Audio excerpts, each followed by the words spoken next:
Assalamualaikum warahmatullahi wabarakatuh. Berjumpa kembali di kelas biologi bersama saya, Pak Pam. Mudah-mudahan pada hari ini kalian masih diberikan kesehatan dan senantiasa dalam lindungan Allah Subhanahu wa Ta'ala. Mari kita lanjutkan materi kita pada hari ini. Adapun materi kita pada hari ini adalah tentang respirasi anaerob dan juga keterkaitan antara katabolisme karbohidrat, protein, dan lemak. Jadi ada dua materi kita yang kita akan bahas ya. Adapun kompetensi dasarnya itu kita masih sama dengan minggu yang lalu atau pertemuan kita yang terakhir, yaitu KD 3.2, yaitu dapat menjelaskan proses metabolisme sebagai reaksi enzimatis dalam makhluk hidup, dan juga KD 4.2, yaitu menyusun laporan hasil percobaan tentang mekanisme kerja enzim, fotosintesis, dan respirasi anaerob. Adapun tujuan pembelajaran yang saya harapkan kalian kuasai yaitu kamu dapat pertama menjelaskan proses respirasi anaerob, baik fermentasi alkohol maupun fermentasi asam laktat. Kemudian yang kedua, menjelaskan keterkaitan antara katabolisme karbohidrat, protein, dan lemak. Baik, kita masuk materi yang pertama yaitu tentang respirasi anaerob. Kalau pada pertemuan terakhir kita yaitu membahas tentang respirasi aerob, di mana respirasi itu adalah proses pembongkaran karbohidrat dengan tujuan untuk membebaskan energi yang terdapat di dalam molekul atau senyawa karbohidrat. Kalau yang aerob itu berarti dengan bantuan oksigen, kalau anaerob berarti proses pembongkaran karbohidratnya tidak membutuhkan oksigen atau tanpa oksigen. Jadi persamaan antara aerob sama anaerob yaitu keduanya adalah proses pembongkaran, proses katabolisme karbohidrat. Ya.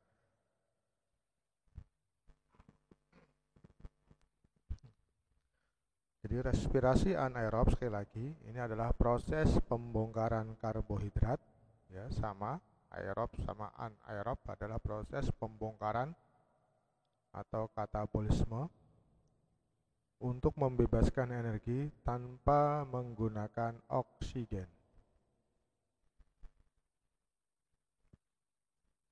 Ada dua jenis respirasi anaerob atau dua contoh respirasi anaerob, yaitu ada peristiwa yang disebut fermentasi alkohol dan fermentasi asam laktat.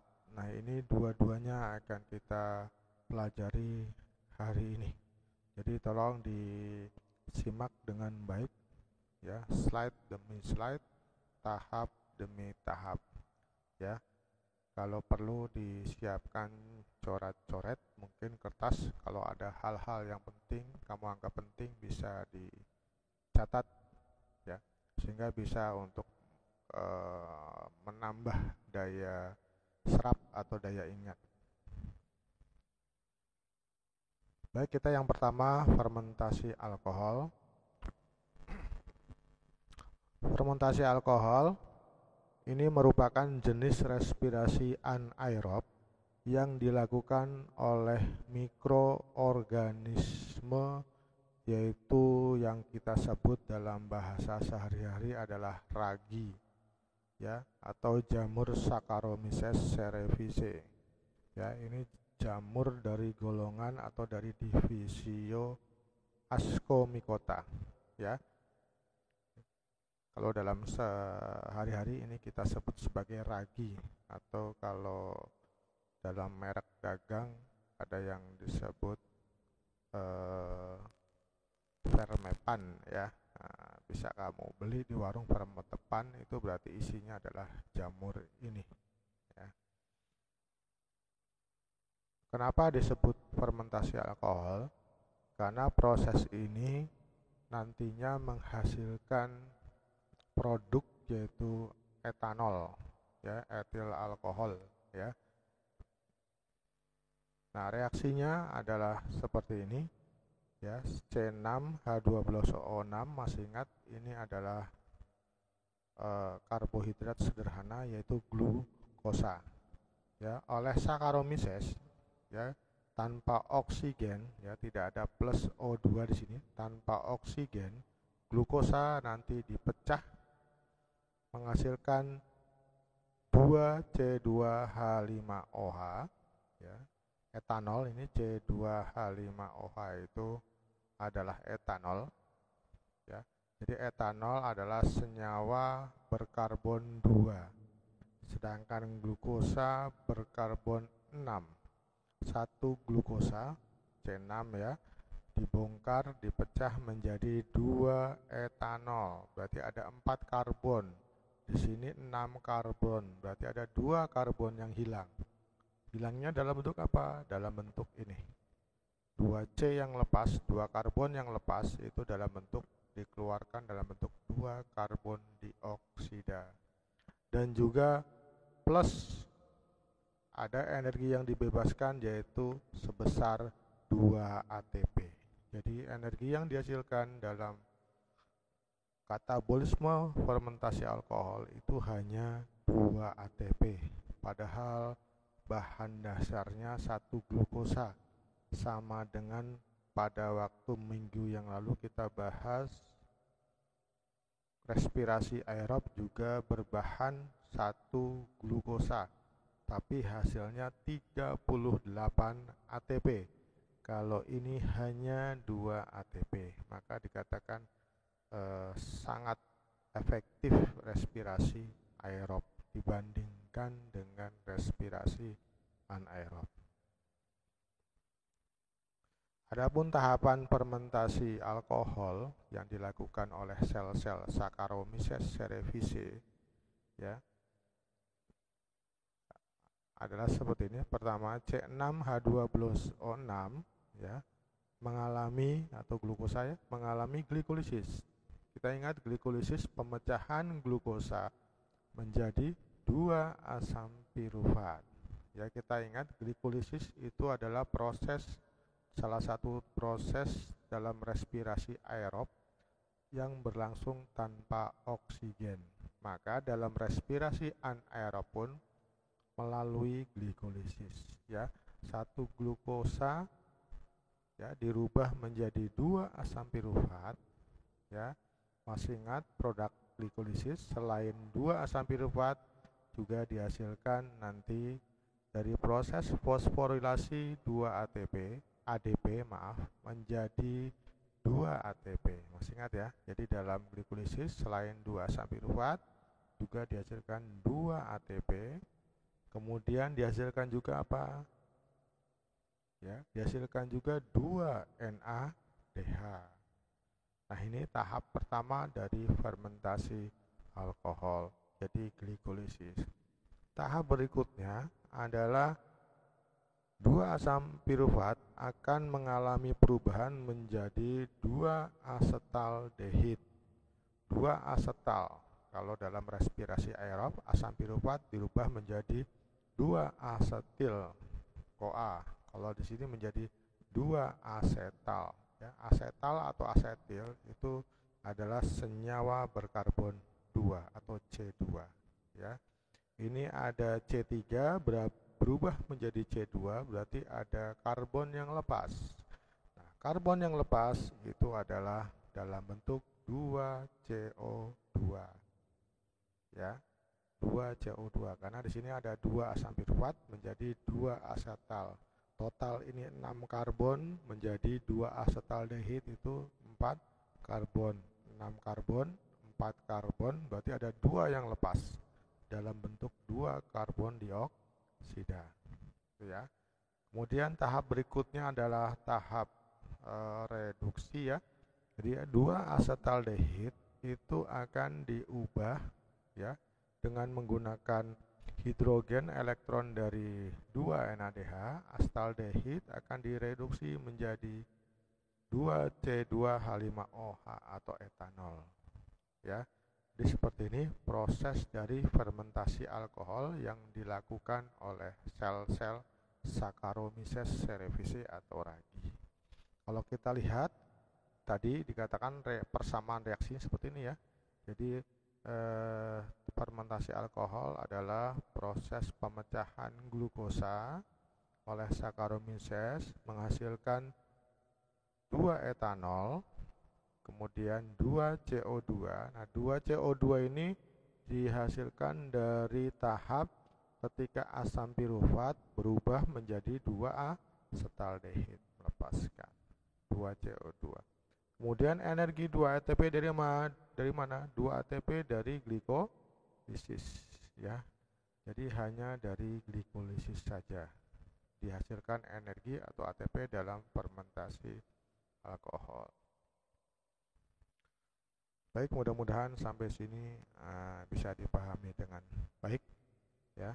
Silakan kalau ada yang kurang paham nanti bisa ditanyakan langsung melalui Google Classroom ya, atau bisa juga melalui Telegram yang kita miliki.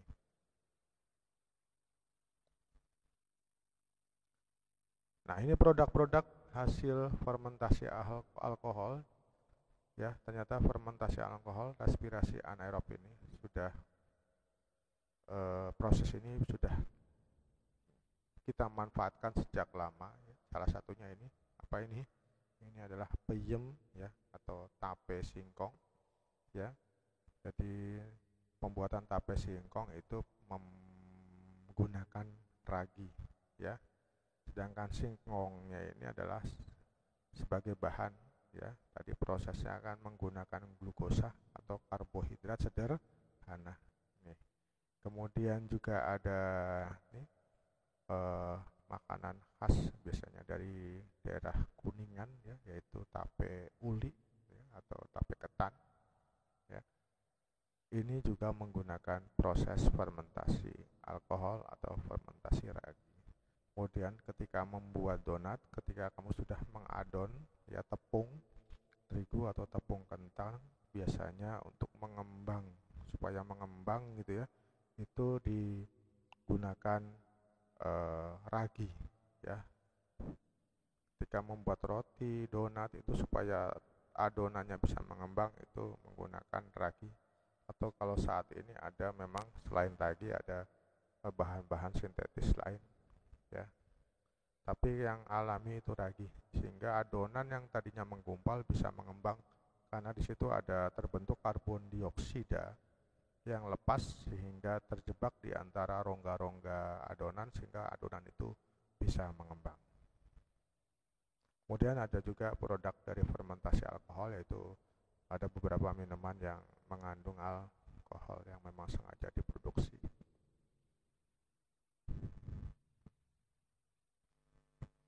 Baik, itu fermentasi alkohol. Kita masuk berikutnya fermentasi asam laktat.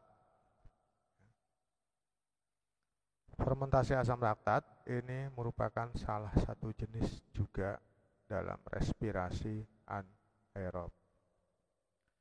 Fermentasi asam laktat ini dilakukan oleh BAL, yaitu bakteri asam laktat, dan juga terjadi dalam sel-sel tubuh terutama sel otot kita saat kekurangan oksigen atau saat biasa kekurangan oksigen ketika kita sedang bekerja keras. Apa saja golongan bakteri asam laktat? Itu contohnya adalah golongan bakteri Lactobacillus, ada Bifidobacterium, ada Aerococcus, ada Lactococcus dan lain-lain, masih banyak lagi ya. Kenapa disebut bakteri asam laktat? Ya karena bakteri ini nanti dapat menghasilkan memproduksi asam laktat ketika dia berada pada substrat atau tempat hidupnya. Nah, kurang lebih persamaan reaksinya seperti ini. Ini glukosa C6H12O6 tanpa oksigen nanti diubah menjadi 2 asam laktat. Nah, asam laktat berbeda dengan etanol atau alkohol ya, yang tadi fermentasi alkohol. Kalau alkohol C2H5OH, dia senyawa berkarbon 2. Kalau asam laktat itu senyawa berkarbon 3. Jadi glukosa dipecah menjadi 2 asam laktat C3 ya, sehingga tidak ada karbon yang hilang. Dalam proses ini tidak ada karbon yang hilang. Tidak ada pelepasan karbon dioksida. Kalau dalam fermentasi alkohol tadi ada 2 CO2 yang dilepaskan. Kalau sini enggak. Jadi 2 asam laktat langsung dihasilkan energi sebanyak 2 ATP. Itu perbedaannya ya, tanpa pelepasan karbon dioksida dalam fermentasi asam laktat. Ini tahapan fermentasi asam laktat. Jadi C6H12O6 glukosa sama ya, mengalami glikolisis menghasilkan 2 asam pirufat, menghasilkan 2 ATP, menghasilkan 2 NADH ya, ini glikolisis. Kemudian langsung kalau dalam fermentasi asam laktat, asam pirufat langsung direduksi ya menjadi 2 asam laktat ya. Jadi 2 asam pirufat hasil glikolisis langsung direduksi menjadi 2 asam laktat dengan menggunakan hidrogen dan elektron dari 2 NADH ya. Kalau dalam fermentasi alkohol tadi ya 2 asam pirufat diubah dulu menjadi 2 asetil ya, itu perbedaannya. Lagi ini persamaan reaksinya ya. Jadi tidak ada karbon dioksida yang dilepaskan ya. Langsung energi ini diproduksi dari glikolisis. Baik, ini beberapa produk fermentasi asam laktat ya, sama dengan fermentasi alkohol sudah berhasil dimanfaatkan untuk memproduksi beberapa produk yang menguntungkan bagi manusia. Salah satunya ini ya, yogurt ya. Saya yakin sudah hampir dari kalian semua sudah pernah mengkonsumsi atau minimal mencicipi. Kemudian ada ini, apalagi ini ya, ini sangat familiar di sekitar kita ya, cintai ususmu hari ini gitu ya, tagline-nya. Kemudian ada mentega ya, mentega juga produksi dari bakteri asam laktat.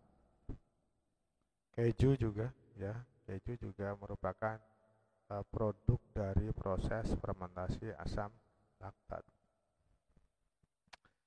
Ya, saya ingatkan lagi, asam laktat juga ternyata terbentuk juga dalam tubuh kita ya. Saat apa? Ya, yaitu saat kita beraktivitas berat sehingga sel-sel tubuh kita mengalami kekurangan oksigen. Jadi saat beraktivitas maka sel-sel tubuh kita membutuhkan banyak energi ya. Karena membutuhkan banyak energi, maka sel-sel tubuh akan meningkatkan proses metabolisme atau respirasinya. Namun oksigen yang dipasok ke sel-sel tubuh itu tentu terbatas ya, terbatas. Karena kita punya kapasitas yang terbatas untuk memasok oksigen. Ya.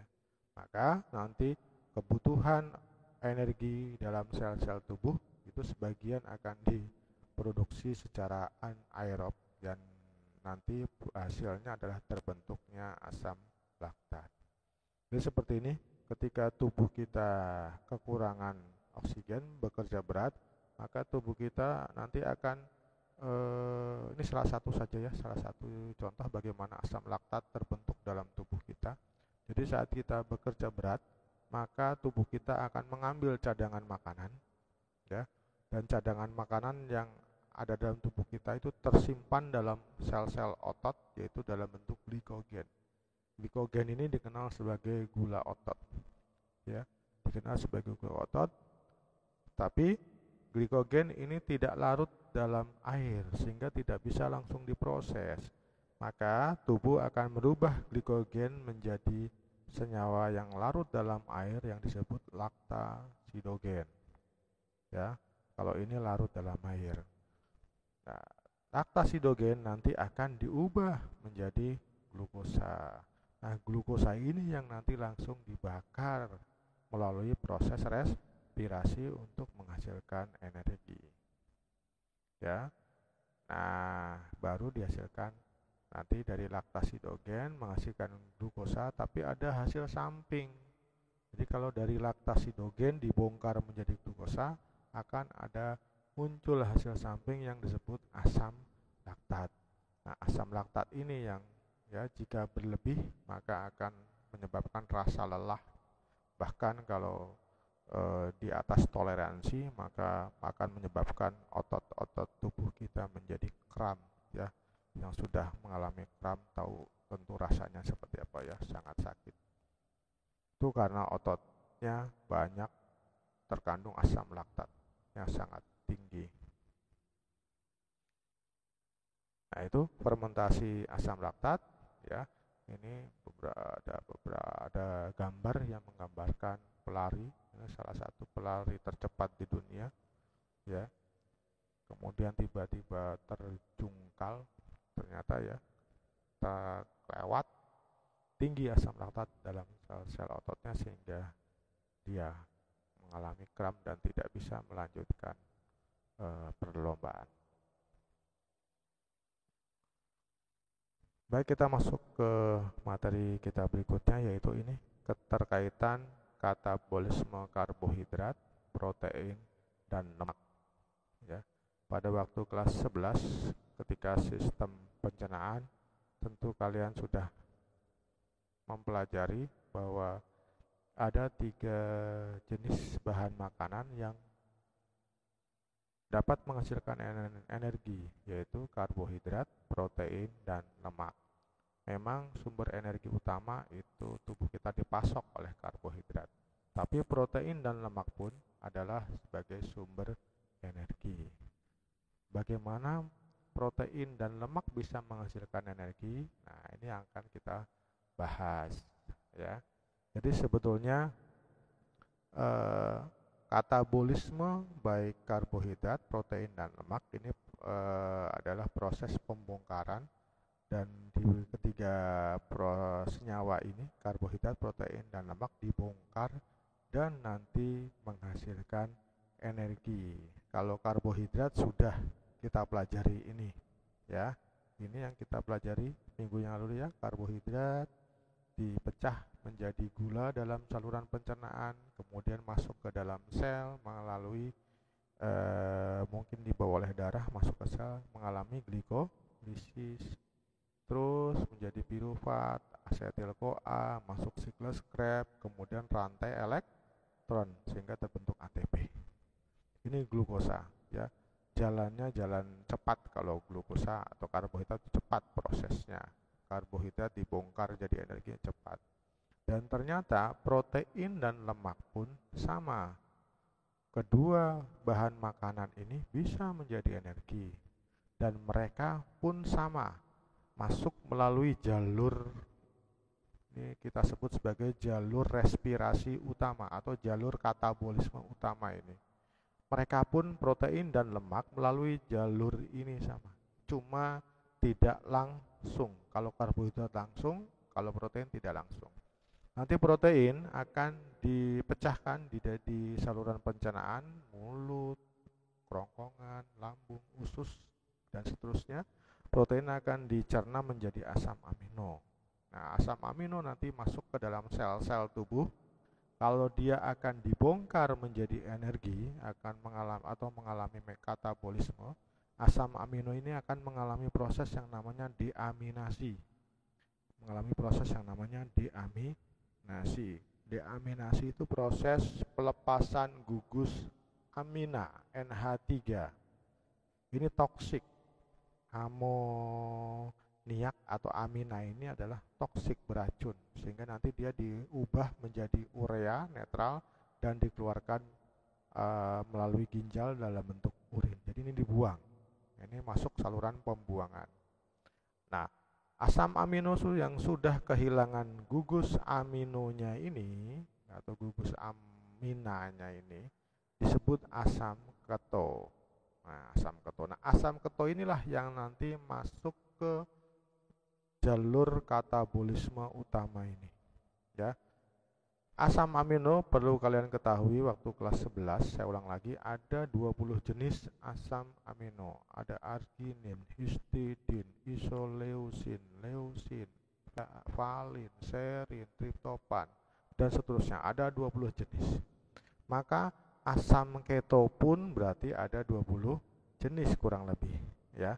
Nanti ada asam keto yang masuk menjadi pirufat, ada asam keto yang berubah menjadi asetil, ada asam keto yang berubah menjadi senyawa-senyawa dalam siklus Krebs.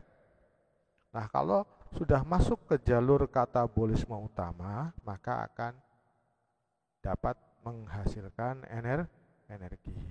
Nah, kurang lebih seperti itu, ya. Bagaimana protein bisa diubah menjadi energi melalui proses deaminasi, ya, membentuk asam keto. Asam keto nanti yang masuk ke jalur katabolisme utama. Lemak pun sama. Lemak di saluran pencernaan, mulut, kerongkongan, lambung, usus nanti dirubah menjadi, ya, oleh enzim pencernaan mekanik atau dan enzimatis, dipecah menjadi gliserol dan asam lemak.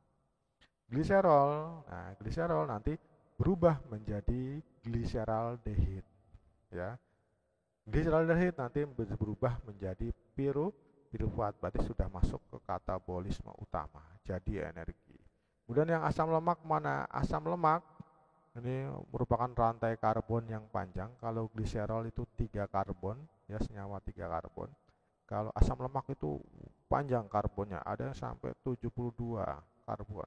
Nah, ini akan mengalami beta oksidasi yang berulang, akan dilakukan beta oksidasi yang berulang. Setiap satu kali beta oksidasi akan terbentuk satu asetil, ya. Kemudian belum habis, beta oksidasi lagi, keluar lagi 2 karbon menjadi 1 asetil. Beta oksidasi lagi, keluar 2 karbon jadi 1 asetil. Kita tahu kan asetil itu 2 karbon dan seterusnya. Jadi kalau misalkan asam lemak ini mengandung misalkan 30 karbon, maka nanti akan terbentuk 15 asetil CoA, bayangkan. Maka lemak ini merupakan bahan makanan yang sebetulnya mengandung energi sangat tinggi. Tetapi yaitu untuk menghasilkan energi jalurnya tidak secepat karbohidrat. Nah, seperti itu kurang lebih bagaimana keterkaitan jadi antara karbohidrat, protein, dan lemak. Katabolismenya atau pemecahannya ternyata memiliki keterkaitan yang erat. Mereka tetap melalui jalur katabolisme utama ini, ya, melalui glikolisis, dekarboksilasi, siklus Krebs, dan rantai elektron tetap. Ini struktur asam amino, ya, struktur asam amino seperti ini. Ini gugus aminonya, ya, tadi yang dilepas saat deaminasi, sedangkan ini rantai karbonnya. Ini rantai karbonnya panjang, ya, tergantung jenis asam aminonya, ada 20 jenis tadi, ya. Kemudian ini gugus asam karboksilatnya, ya. Dalam tubuh makhluk hidup terdapat 20 jenis asam amino. Nah, perbedaannya pada rantai karbon ini atau set chain, rantai samping. Nah, ini biasa berupa rantai karbon yang panjang. Nah, ini tadi saya katakan asam amino, kemudian mengalami deaminasi menjadi asam keto, kemudian asam keto itu tergantung jenisnya akan masuk ke jalur utama katabolisme. Nah, ini kalau ini yang kotak-kotak ini adalah jenis-jenis asam aminonya, ya. Kalau alanin, sistein, glisin, serin, trionin, triptopan, asam-asam amino ini akan masuk menjadi pirufat, kemudian masuk ke siklus Krebs. Kalau isoleusin, leusin, triptopan akan menjadi asetil CoA, ya. Kalau asparagin, aspartat nanti menjadi oksaloasetat. Aspartat, fenilalanin, tirosin itu nanti menjadi fumarat dan seterusnya, ya. Ini sekilas tentang katabolisme proteinnya. Kemudian ini untuk lipid atau lemak, ya, struktur lipid atau lemak, ya. Lemak itu sering juga disebut senyawanya disebut triglyceraldehyde, ya. Nah, ini triglyceraldehyde. Ini senyawa lemak sederhananya seperti ini, ya. Ketika mengalami hidrolisis, ya, hidrolisis atau pecah, nanti trigliserida ini itu lepas, ya, menjadi dua senyawa, gliserol dan asam lemak, ya. Ini gliserol itu gula berkarbon 3 sebetulnya, ya. Ini gliserol kemudian menjadi asam lemak, dan tadi yang untuk gliserol tadi, ya, akan berubah menjadi fosfogliseraldehyde, ya, dalam katabolisme utamanya tadi, ya. Gliseraldehyde, fosfogliseraldehyde nanti akan berubah menjadi asam pirufat dan seterusnya, masuk menjadi asetil CoA, siklus Krebs, rantai elektron. Kemudian asam lemak tadi, ya, asam lemak rantai yang sangat panjang ini, ya, ada R1, R2, R3, bahkan banyak sekali, ya, karbonnya nanti akan mengalami beta oksidasi menjadi asetil CoA, ya. Jadi asetil CoA, ya. Jadi tergantung berapa karbon. Kalau tadi 30 karbon, ini 10 karbon, 10 karbon, 10 karbon, 30 karbon menjadi beta oksidasi, berarti akan bentuk 15 asetil CoA, ya, dengan 15 kali beta oksidasi. Demikian, ya, penjelasan kita